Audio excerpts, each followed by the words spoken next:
Good evening. My name is Dr. Tillery. I'm the director for the Survivor Homicide Advocacy Program here at Roberta's house. Welcome to Roundtable Talk. Today's episode number 5 with Roberta's house, and we will cover the topic on rebuilding family after a loss. So as you can imagine, losing someone, and as you know, losing someone to homicide can be traumatizing. It can be devastating for the entire family, and also can be devastating on a community. And it leaves behind people that are trying to put the pieces back together and deal with so many different types of feelings. There's feelings of anger, confusion, and guilt, and it can be overwhelming after the loss. So people are really trying to figure out, what do I do next? How do I do this? What do I need to do? And seeking out various types of resources. So today I'm joined by Ms. Yvonne Simmons. Ms. Simmons is one of our survivor advocates here at Roberta's house. Thank you for coming. Thank you for having me. And I'm also joined by Marissa Dodd. Marissa, is okay if I call you Marissa? Yes. She's one of our survivors that are participating in the Homicide Transformation Project here at Roberta's house. So thank you, Ms. Marissa, for coming out and talking to us. Roberta's house provides grief support services, and there are different grief support services here at Roberta's house that we provide for the entire family. So, Ms. Yvonne, could you take a little bit of time and kind of discuss the various programs that we have? Okay, we have a time of sharing. We have the Family Peer Support Group. We have Changing the Game for Teens. We have the School-Based Project for Teens. We have Sam, Still a Mom. We have the Hope Project, Survivor Advocacy Program, Homicide Transformation Project.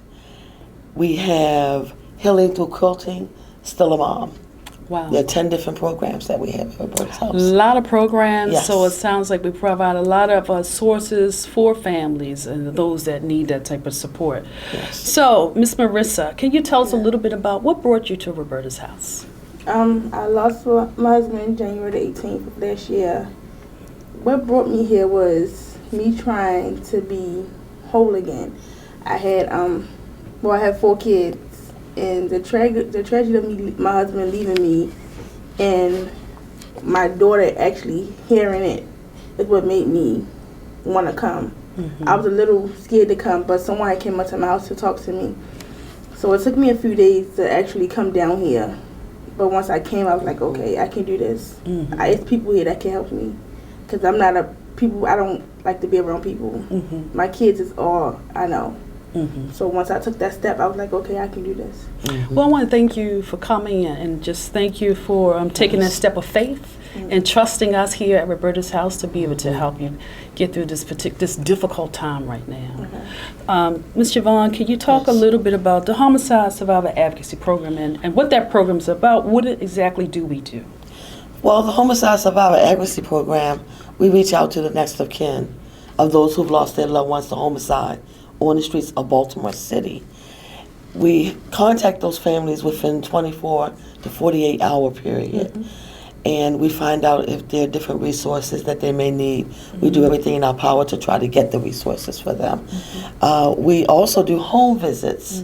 And the home visits entail helping them with paperwork, finding different resources for them, and actually letting the survivors talk about their loved ones, introduce their loved ones to us.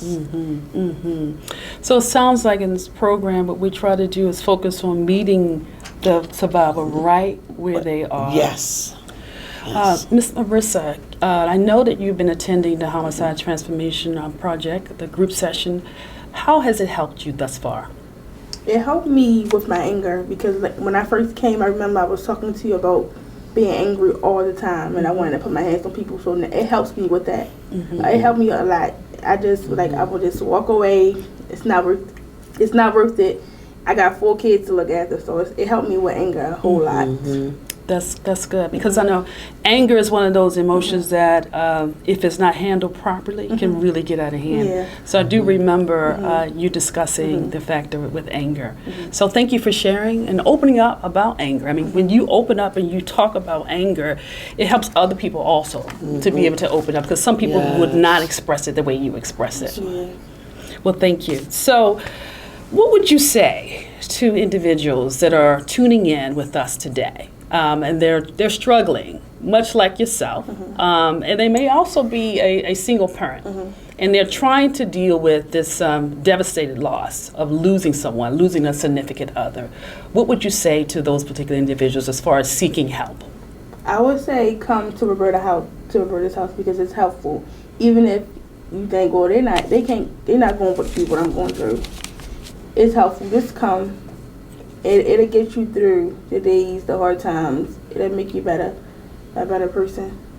Thank you. Thank you for opening up and sharing that. So finally, Ms. Yvonne, I know you talked a lot about the Raise of Hope program, the Homicide Transformation Project, and I see that you brought some things that we actually focus on in the group sessions. Could you explain a little? Well, she talked about anger. In the Raise of Hope program, we service children from 2 to 17, and we service adults, and serve adults and children. We have a project that we do. It's called the Broken Bowl Project. And what we do is with the adults and the teens, they go outside and they break bowls and plates up. But what we do is we ask them not to break their bowls up too small because the thing is to get them back together. With the bowl project, you write on the inside how you feel on the inside, because a lot of times we hide our feelings on the inside. You color the outside, and you can write your words on the outside also. You glue them back together. And what you realize is that there's a missing piece. So with this project, we say that you can put yourself back together, but there will always be a missing piece, but you can still come back together. You may not ever be whole, but you can always put yourself back together. Same thing goes with the mask. You hide what you feel on the inside, That's great. and you show the world what you want them to see on the outside. So a lot of times we mask our feelings. So that's a couple of the projects that we do with the Raise of Hope program. So I know that you're currently attending Homicide Transformation Project, and that's for adults. So maybe you may want to think about the Raise of Hope program later, because that will also allow you to bring your kids in and help them to be able to explain about grief in this journey. Yeah, because my son needs it. Okay. Well, thank you. Thank you. Thank you to Yvonne for taking the time to come out. Thank you, Marissa, for sharing your story with us. You're welcome. We know it's difficult, but Roberta's House is here to help you get through the process. Thank you. And thank you most of all for tuning in and joining us today to learn.